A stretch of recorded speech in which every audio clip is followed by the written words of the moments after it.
With only a week until mandatory minicamp, the Seahawks are officially past the halfway point in their annual OTAs. What went down at Seattle's fifth practice on Thursday? We'll be breaking it down in our latest installment of Locked On Seahawks.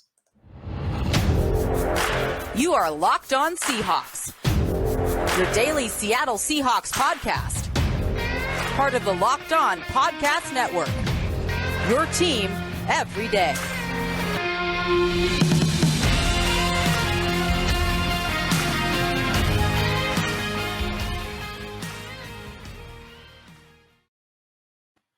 Greetings, 12. This is Corbin Smith, your host for Locked On Seahawks. Joining me for our Thursday episode, my co-host, Nick Lee. Thanks, as always, for making Locked On Seahawks your first listen 5 days a week. We greatly appreciate it. The Seahawks are now past the halfway point in their organized team activities, had their fifth practice today at the VMAC. Nick and I are going to be breaking down some takeaways from that fifth OTA. Plus, we'll be continuing our position-by-position depth chart review. With part one of wide receivers, we'll be looking at the X and Z positions, the receivers that play on the outside of the formation. Again, thanks for joining us here on our Thursday edition of Locked On Seahawks.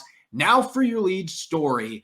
It's been a talking point for several years running. The Seahawks have had plenty of talent at the tight end position. Last year, they signed Gerald Everett. A few years before that, they had a guy by the name of Jimmy Graham that was starring at the tight end position. Will Dissly's been here now going into his fifth season. They had Jacob Hollister. They signed Greg Olsen. They've had talent at the tight end position, and yet this has not been a position that's been heavily involved in the passing game, whether you want to debate that was on Russell Wilson or the play callers, maybe a little bit of both, some injuries at the position. There have been a number of factors, but they've added to that group again, acquiring Noah Fant as part of the Russell Wilson trade, and that begs the question, might this be the year that tight ends finally become a bigger focal point in the offense in Shane Waldron's scheme? Noah Fant weighed in on it a bit today after their fifth OTA practice. Definitely more complex, which is a good thing, like I touched on before. A lot more ways to move around, a lot more ways to get guys open, which is really cool to see. And I definitely think it's very similar to the offense we've been in before. I see hints of 49ers, hints of Rams, hints of different teams in there that Coach Waldron has kind of made it into his own and made it something that's really cool to be a part of. So I'm excited to be in this offense. I think I can do some good things in it, and we'll see what happens. So hints of 49ers and Rams. That's got to get Seahawk fans excited. Of course, that was mentioned last year when Shane Waldron came to town, and this still looked like the same offense in large part because of who was under center playing to Russell Wilson's strengths.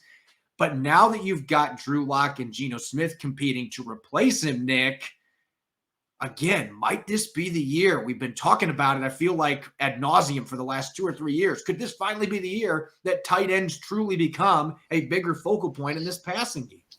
Well, you bring up a good point about how things are different under center. Breaking news, and this year the quarterback position, whoever it will be, it might be a bit more point guardy than if that makes sense. Where it's more distribution to the playmakers because the receivers and the tight ends are going to be better athletes and better playmakers and maybe make a bigger impact than perhaps you're not going to have an elite arm under center. Let's just be real. And getting the ball out to those guys that can make plays is going to be instrumental this year. And yeah, we assume Shane Waldron is kind of in that area of Rams and kind of getting that going and that same offense. And last year, getting his feet wet and kind of getting acclimated, and like you mentioned, maybe had some roadblocks or was focused too much or more on Russell Wilson and his strengths than really what he wanted to do truly as an offensive scheme. But this year, I was looking back. Since 2017, so 4 seasons have passed.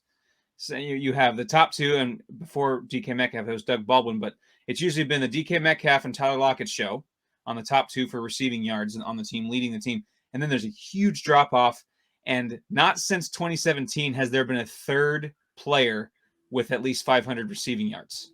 So it's very top-heavy, and tight ends, it's been since 2017, since Jimmy Graham had 520 yards and 10 touchdowns in 2017. So just to list off the tight ends and the leading tight end receiver of the last few years. You had Gerald Everett last year, 478 yards and 4 touchdowns. Will Disley in 2020 with 251 yards and 2 touchdowns. 2019, Jacob Hollister, 349 yards and 3 touchdowns.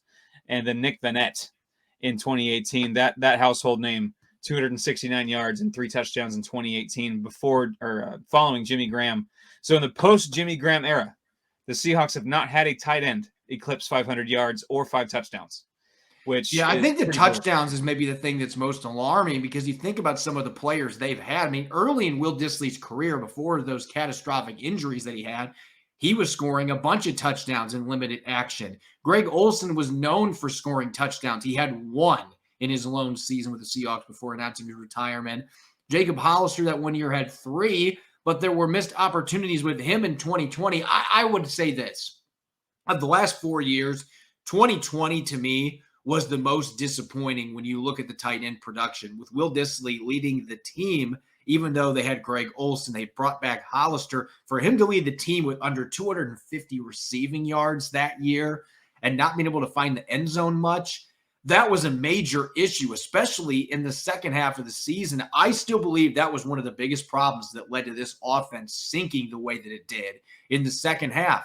Teams were playing those 2 deep coverages, and they were just daring Seattle to beat them in the middle of the field with tight ends, and they didn't do it, whether it was scheme, whether it was Russell Wilson, whatever the main factor was.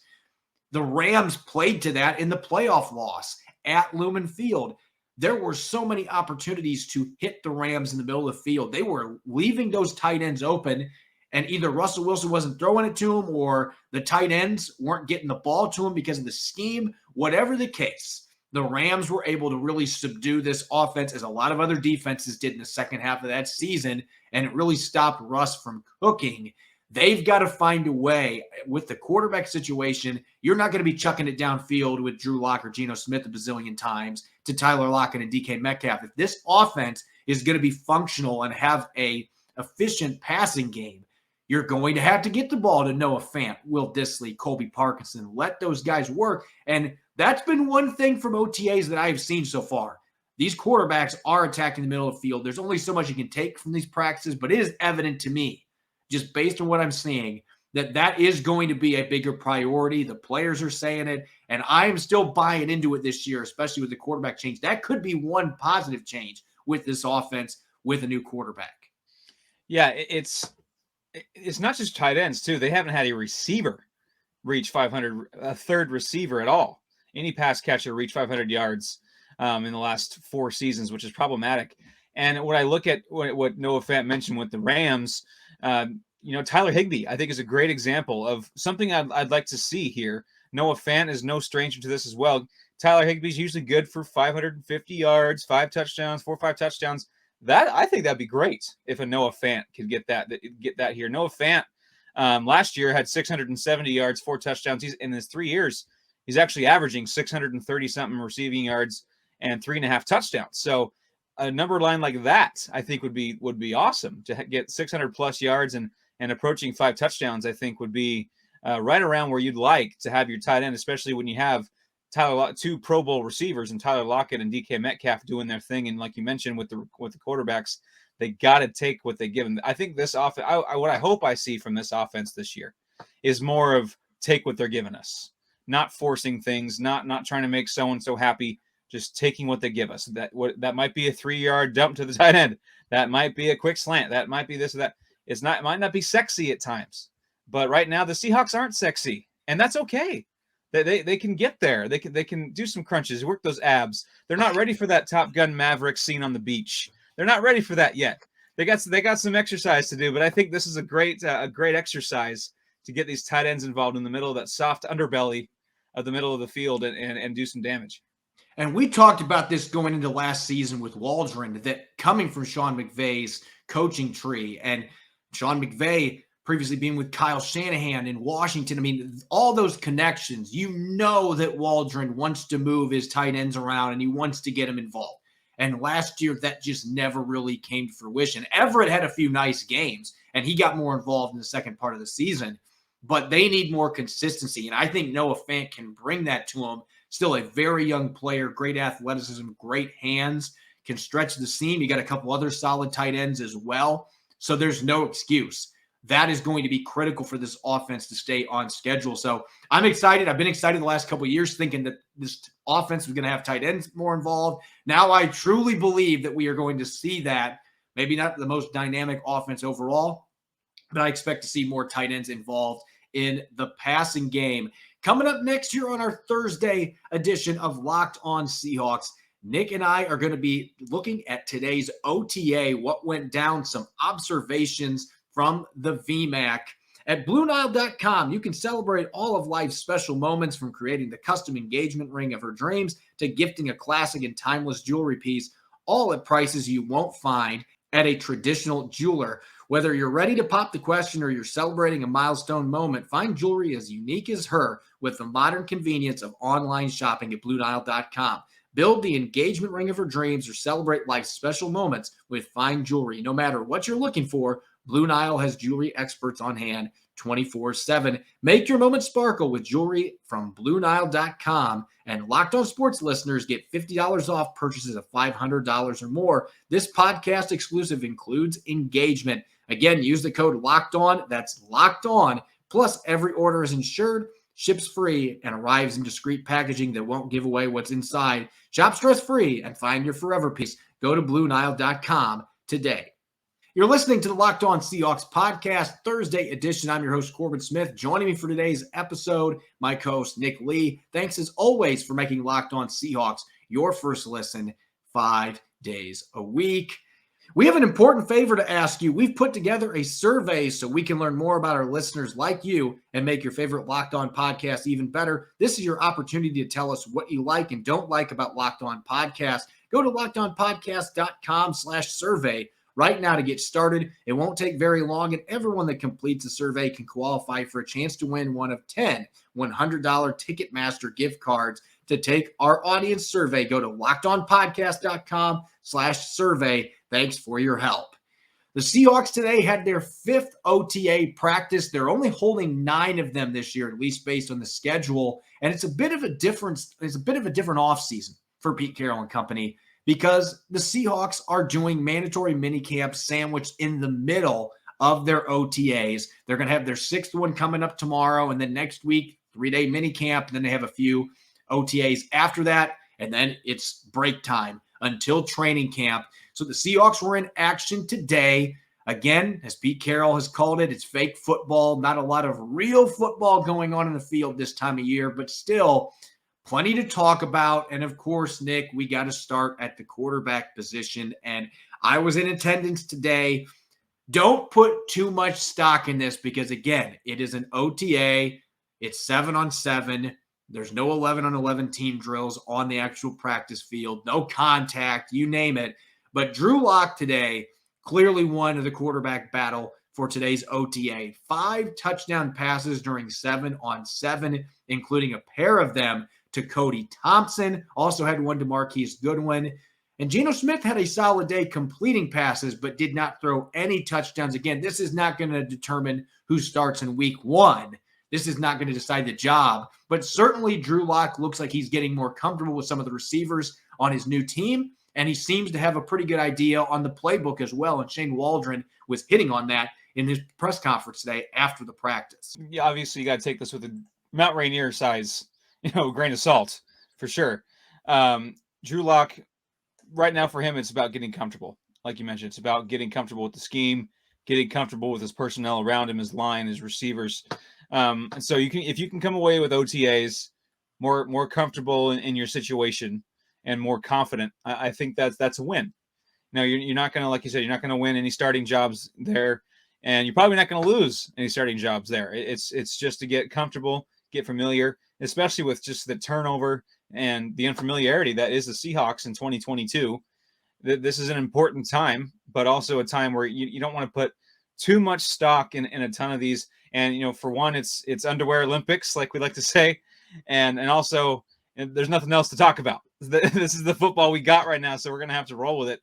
And, Drew Lock getting comfortable, that can only help the situation. It's not like this is going to hurt that Drew Lock is getting more comfortable. Yeah, I think that it's a big deal when you're considering he's in a new system. He's with new receivers. He doesn't have all the pieces around him. DK Metcalf, for example, still not participating, coming off an injury. Not a surprise there. But being able to see him make quick reads, be accurate with the football, show some touch, be able to show off his arm talent in terms of strength, which he has done several times. And we've seen that some of his film from his days in Denver, too. He just wasn't able to put things together, which is why he's now with his second team, trying to hit the reset button, see if he can turn things around with the Seahawks. So it's encouraging. Again, it's June 2nd, so we're not going to be naming a starter. This practice isn't going to determine who's going to be your starter in week one, but certainly you can help your cause leading up to training camp. And Drew Lock looks like he's getting comfortable in this offense. Second big storyline coming from today's OTA, Artie Burns on the defensive side of the football. And I've talked a little bit about him on earlier podcasts because he has so many things going for him that the Seahawks have looked for at corner in the past. He's got 33-plus inch arms, 4.4 speed, so he's got the length, he's got the athleticism. But the one bad throw that Drew Lock made today, Artie Burns took advantage of it, picking off a throw on a goal line fade from Lock to Thompson. The ball was underthrown a little bit, not enough air under it, and Artie Burns jumped right in and took full advantage for the interception. He's been getting all of the first-team reps across from Sidney Jones. And again, first-team reps, using that term loosely right now because they're not naming starters and OTAs, but he is getting those snaps at right cornerback, and he has been consistently making plays in these couple of OTAs that we have had access to as media. So right now, he might be taking some steps towards being an early front runner to start at the other cornerback spot in week one. Yeah, I mean, he ain't no scrub. He ain't no, camp body. I mean, we're talking 69 career games. He's over almost 2,500 career snaps on defense in the NFL, Steelers and Bears. And, the familiarity with Sean Desai certainly cannot hurt Artie Burns. So I think that he's making great impressions. And obviously, like we said, on the flip side with defense, the corners can't get down and dirty in the receivers can't make a bunch of plays on the ball and endanger their bodies or the receivers' bodies. So a little bit of uncertainty there, but he's checking all the boxes that you can possibly check in June. So that's a good sign. It could only elevate that competition at corner, which I think is a healthy thing. And as you mentioned, he's a seasoned veteran. He's played almost 70 games in his career. Still a fairly young player. Not going to sit here and say that he's an aging corner by any means, but he has played quite a few games, former first-round pick. On the flip side, Coby Bryant and Tariq Woolen, they are rookies. They have yet to play in a preseason or regular season game. And even with things not being normal football, you're still going to get some welcome to the NFL experiences. And that certainly happened today, most notably for Coby Bryant playing the cornerback position. I called it a welcome to the NFL roller coaster, and both of these guys were riding on it today. And that's going to happen when you're playing against NFL receivers for the first time.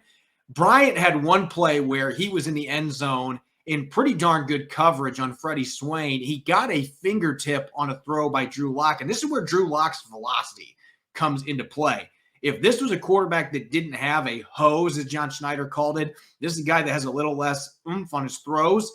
That ball is either swatted away or picked off by Coby Bryant, but instead he was barely able to get a fingertip on it, and the football still ended up getting to Freddie Swain for a touchdown.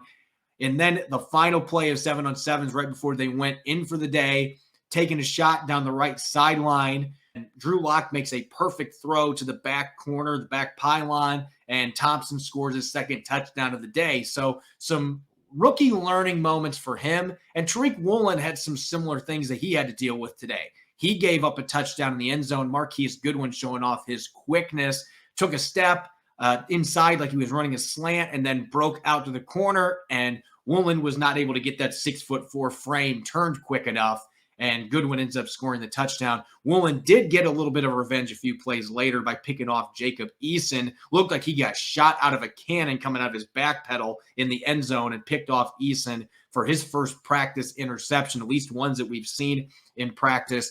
And so, again, some encouraging signs and some welcome to the NFL moments for both of these guys. And that's to be expected. And in a way, it's healthy. You got to get the lumps out when you can, in a controlled environment like OTAs, and especially in Woolen's case, I want to make sure we kind of hammer home the fact, we've been saying some big things about Tariq Woolen and what he can become. I'm a big believer in his ceiling is not just as high as anyone in the later rounds, as high as anyone in that draft class, period. And just with his raw athletic tools. But again, he is extremely raw, extremely unrefined. And how do you refine imperfect metals? You put them through intense heat and pressure, and then they come out the other side shiny and less imperfect. And I think that's what's going to happen to Tariq Woolen and Kobe Bryant to an extent this year. I think Kobe Bryant, it's fair to maybe have slightly higher expectations and standards for him.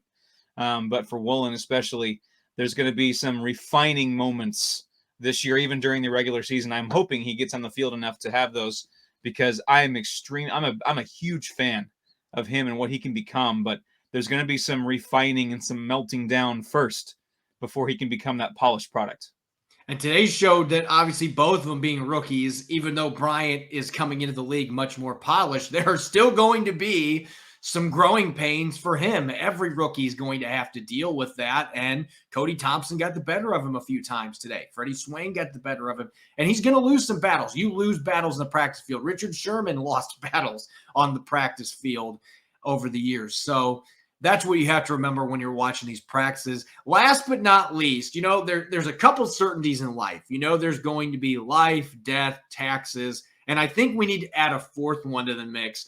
And that is that Penny Hart is going to light it up in May and June. I am telling you, Nick, every single year. And I mean, obviously a couple years ago, we didn't have OTAs and stuff because of COVID, but in training camp, Penny Hart was fantastic, finished training camp strong, ended up playing in 13 games. Then last year, he was on the roster pretty much the entire season, in part because with their condensed OTAs, this kid was going out and he was just making all kinds of catches. Today had two really nice grabs on post routes, one from Locke, one from Geno Smith. So even without Russell Wilson being here, those two had a pretty good chemistry between the two of them. It looks like he's picking up where he left off and once again is excelling during OTAs. And Derek Young and Bo Melton are out with injuries right now, undisclosed. We don't think they're significant, but every snap they're missing, that's an opportunity for Penny Hart, and he's taken advantage of it like he has the last couple years.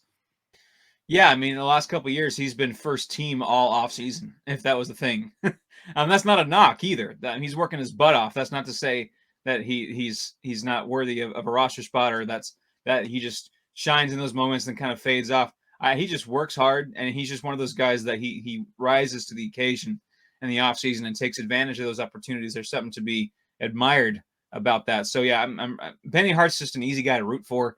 He's a Pete Carroll guy. He's a Seahawk guy. One of those guys that really gels well with that room. So once again, here we go again with him making noise, and those rookies better be raring to go when they're healthy, because they got some room to make up for. Yeah, you're not going to win starting jobs during OTAs and minicamp, but you can certainly improve your chances of making the roster in September. We've seen that with Penny Hart the last couple of years. So, of course, the grinder that he is, he's going to be trying to do everything he can to keep that roster spot. He's not going to be giving that up easily. So the rookies, yeah, make sure you get yourself healthy, but you want to get back out there and get some snaps in and learn this offense, because otherwise it's going to be really difficult to catch up with Penny Hart. And that's the perfect segue, because coming up next, we're going to be investigating the depth chart outside receivers. Seattle has like 80 receivers on their roster right now. So we're going to split them into X and Z versus slot or Y receivers. We're going to look at the X and Z receivers on the outside today as we continue our position by position depth chart review. This episode is brought to you by Rock Auto. With the ever-increasing numbers of makes and models, it's now impossible for your local chain auto parts store to stock all the parts you need. Why endure often pointless or seemingly intimidating questioning and wait while the person behind the counter orders the parts in their computer, choosing the only brand their warehouse happens to carry? You have computers with access to rockauto.com at home and in your pocket.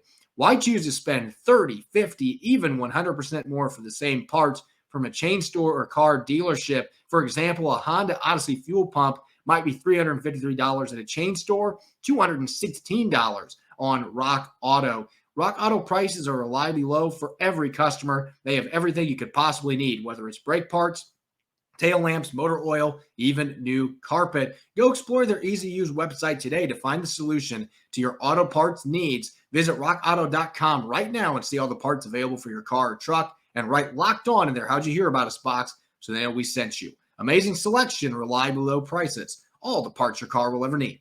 rockauto.com. You're listening to the Locked On Seahawks podcast, Thursday edition. I'm your host, Corbin Smith, joined for today's episode by my co-host, Nick Lee. Thanks, as always, for making Locked On Seahawks your first listen 5 days a week. Now, for your second listen, make sure to check out the Locked On NFL podcast. The schedule may be dark, but the NFL never stops, and neither does Locked On NFL. Get insights and opinions from hosts, including Ross Jackson, Chris Carter, and Tony Wiggins, plus local Locked On NFL hosts repping all 32 squads. There's no offseason for real fans, so make sure you're subscribed to Locked On NFL on YouTube and wherever you get your podcasts. Continuing our position-by-position depth chart review up to this point, we've looked at quarterbacks, we looked at the running back position, we looked at linebacker, as well as edge defenders. It's time to shift to the outside, to skill positions. As I mentioned a few moments ago, Nick, the Seahawks, as they do every year this time of year, they've got a bazillion receivers on the roster. It's a position that you want to have bodies for OTAs, minicamp, especially when you have guys like DK Metcalf coming off of injury. For that reason, we're going to split this one up into a two-parter, and today we're going to be tackling the outside receivers, also known as your X and Z receivers, and looking at the depth chart. Obviously, we know who the projected starters are going to be. Tyler Lockett and DK Metcalf. The two of them have been perennial 1,000-yard receivers, putting up big touchdown numbers. The offense has ran through these two guys the last couple of years, almost to the point where, as you mentioned earlier, you'd like to see that third receiver or tight end that emerged to really take pressure off them. But these two guys, they've been as good of a duo as any in the NFL. And they've got some intriguing pieces behind them when we're looking on the outside, including Marquise Goodwin. So looking at this depth chart as a whole, Nick, we know who the projected starters are going to be. The expectation is that Tyler Lockett and DK Metcalf are going to continue to be productive. But when you look at the players that Seattle may have playing at those two outside positions, who's the ultimate wild card from this group, in your opinion? Well, it's a guy that was signed just a few weeks ago, and that's Marquise Goodwin. I think that he's got some pedigree in the NFC West. Even flirted with 1,000 yards in 2017 with the San Francisco 49ers. So he's certainly not unfamiliar with success in the NFL. And he's got the size, he's got the familiarity with maybe some of the things they're doing in the system, the experience. It's just a name that kind of just quite honestly, it sticks. You're like, oh, I know who that is. You don't, maybe the average fan doesn't know the other ones kind of later on in the depth chart, but the Deontay Alexanders, and you also wonder who's going to be that fun camp guy that is jumping up. Jazz Ferguson. Who's going to be this year's Jazz Ferguson on the outside? A guy that kind of makes some noise, a big body guy that maybe you wonder if he's going to make the roster. I think Marquise Goodwin actually has a pretty decent chance at making the roster, and maybe slightly better than 50-50 in my opinion, just with some of the experience he can bring, and some of the success he's had in his career. He's got 14 career touchdowns, over 2,600 career receiving yards. And so he brings a lot to the table. So I would say he's the wild card that is a late entry, but a wild card nonetheless. Yeah, when you look at the experience and the fact that he's played in Kyle Shanahan's offense in San Francisco, obviously not the same as what Shane Waldron is running, but you have the links coming from the original coaching tree that Sean McVay and Kyle Shanahan did. So there are links there. And I actually asked Shane Waldron about this today. Certainly having a guy like Goodwin who is going to be able to jump in and doesn't need 2 weeks to learn the playbook. He's a savvy veteran that's played for a number of teams. He's played in an offense that has some of the same terminology. And so he's just been able to hit the ground running, literally. And this guy, he's in his 30s now, but he still has blazing speed. Maybe not the 4.27 guy he was coming into the NFL, a former U.S. Olympian that competed in the Summer Olympics in 2012 as a long jumper. This guy is still a remarkable athlete. You can see the speed to burn on the field. And Pete Carroll, he wants to have as many guys that can run super fast as possible on the outside. And so I have to agree with you. To me, he is the wild card here because he signed late. And sometimes guys that sign that late in free agency, it becomes a question of, are we just kicking the tires here, or does this guy actually have an opportunity to make the football team? And more times than not, the Seahawks have ended up cutting players like that and going with younger guys. I don't know that will end up being the case with Marquise Goodwin, though he's going to have a very competitive position to try to make this football team. But you add in the fact he's returned kicks before as well. It's been a while ago, but with his speed, might be something he can still do for the Seahawks. I certainly think that he's got a solid chance to make this football team.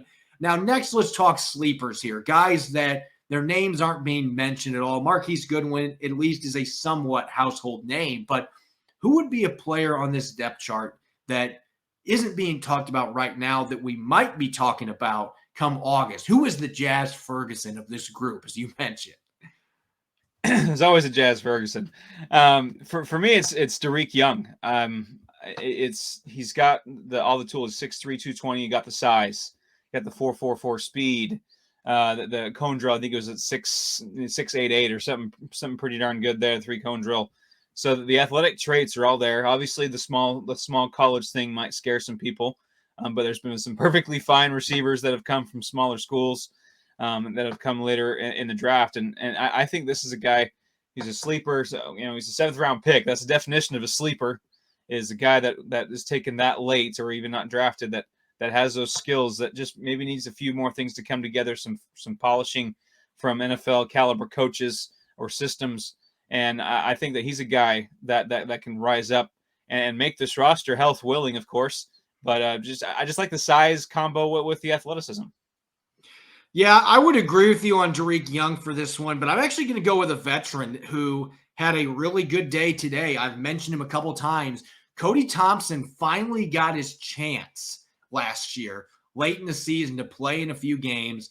He had a really big play in the finale where he recovered a fumble that was on special teams. The Seahawks capitalized with a touchdown a few plays later, and that helped them end the season on a strong note, despite the fact that they finished 7-10. They did win their last game of the season, and they played really well the last 2 weeks there. Really, the last month, they started to play like they were expected to. Just had a really rough middle of the season with Wilson's injury, etc. But I think Cody Thompson is one of those guys with his special team versatility, the fact he's a little bigger receiver. He really understands the playbook, really savvy football IQ guy that you can move around a little bit. He's going to mostly be playing on the outside, but it looks like he's got a decent rapport with the 2 quarterbacks as well. And so that is going to matter a lot when we get to camp. And yes, the Seahawks have added some rookies that they will hope to be able to make this football team, but Cody Thompson's still a fairly young receiver. And so to me, he is a name to keep a very close eye on. And now our last category is we do each and every position group, the bubble position. Who is the guy that is squarely on the bubble when you look at this particular depth chart, the receivers on the outside? Who is that bubble guy that's truly 50-50 to make this football team with less than 2 months until training camp? We actually talked about one of my guys already. It was Cody Thompson. I think that just some of the impact that he's made at the NFL level already, being elevated to the active roster last year, that certainly plays in his favor. As far as 50, I know I said it's a bit better than 50-50, but Marquise Goodwin was another one I had there as a bubble guy. Just with is there that fit? Is there that can they get him the ball? He's that jitterbug, that lightning bolt could be.